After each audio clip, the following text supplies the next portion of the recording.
Noong dati mga propeta, ngayon na may anak niya, ang sugo ng Diyos na Ama.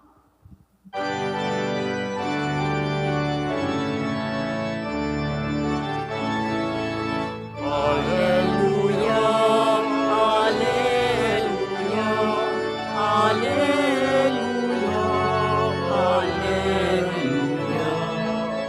Alleluia, Alleluia, Alleluia, Alleluia.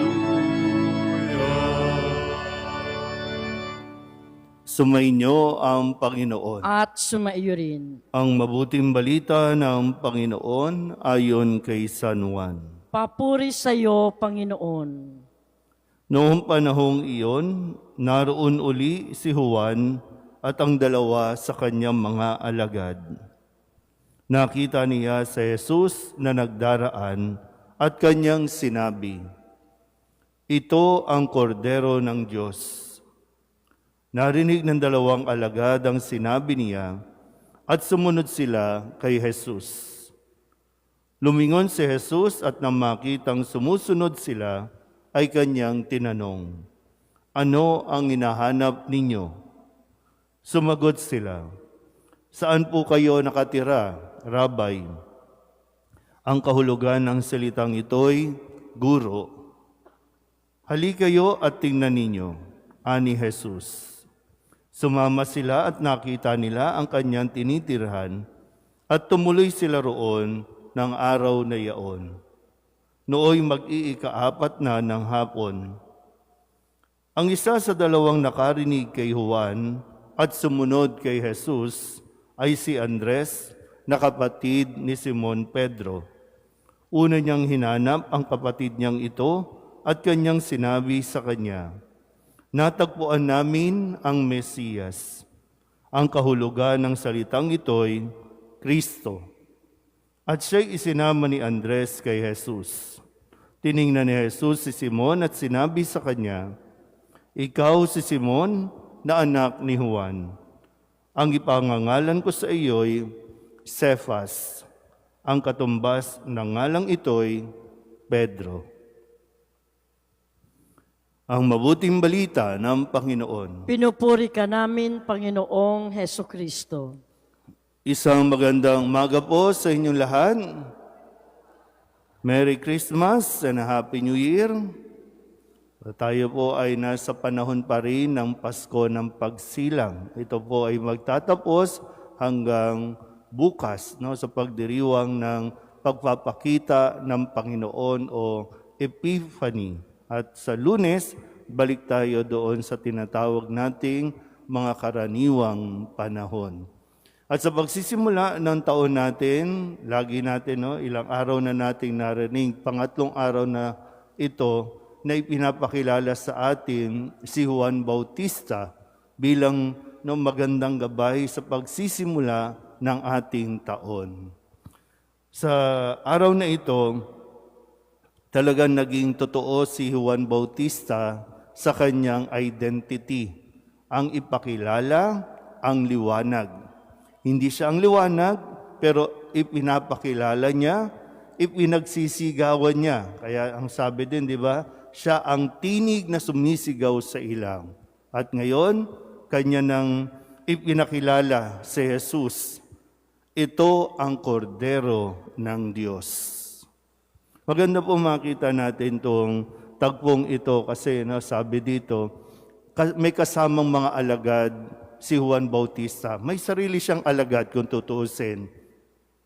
Pero nang makita niya at makilala niya si Kristo, itinuro niya si Kristo sa kanyang mga alagad.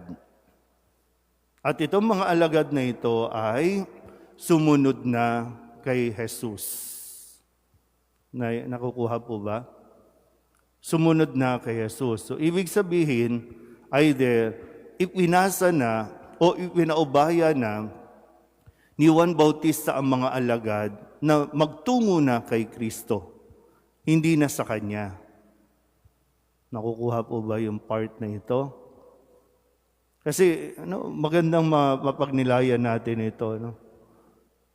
Kadalasan, minsan, kahit ang pare, nahuhulog sa bitag, no, sa kasalanan na sa akin kayo sumunod. Yung nagkakaroon tayo ng, sa termino natin, followers. Yung sa akin kayo sumunod. Kaya kapag nalipat ang pare, susunod din yung mga parishioner. Maiiwan yung parokya. Kahit sa mga organization, sa mga leaders, nauhulog tayo sa bitag na sa akin kayo sumunod. Pero ang tanong, sa panunungkulan ba natin o sa panahon na tayo ay naririto, sino nga ba talaga kasi ang naipakilala natin? Ang sarili ko ba o si Kristo?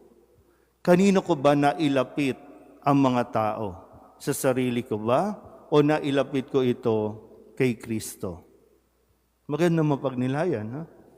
Kasi lumalago ba ang ating parokya dahil na ipapakilala natin at nagagawa natin ang ating misyon? Kasi ang misyon ng bawat ministry, bawat organization, ang misyon ng simbahan, ipakilala si Kristo. Kaya sana, di ko alam kung dito sa ating parokya nagkakaroon ng tampuhan kapag ang isang leader ay kailangan ng palitan. O kaya naman, yung isang leader ay kusang bumababa, kusang nagpapaubaya dahil alam niya na kailangan niya nang ipasa ito sa iba. Pero kung mananatili tayo bilang mga leader, mananatili tayo bilang mga guro, ang tanong, na ilalapit mo ba si Kristo? Na ipapakilala mo ba si Kristo sa mga tao? Kaya ba sila pumupunta dito? Kaya ba sila sumasama, nakikilahok sa mga ministries or organization ay dahil nakikilala nila si Kristo? O baka naman tayo lang? Kaya yung pagiging exclusive, yung exclusivity, yung tayo lang dapat, ako lang dapat, yan ay isang kasalanan. Yan ay gawain ng demonyo. Na siyang paalala nga sa unang sulat, sa ating unang pagbasa, baka hindi tayo nagiging aware. Baka hindi natin namamalayan. Ganito na yung pag-uugali natin. Nagiging ugaling o asal demonyo na tayo lang dapat, wag si Kristo, tayo lang dapat.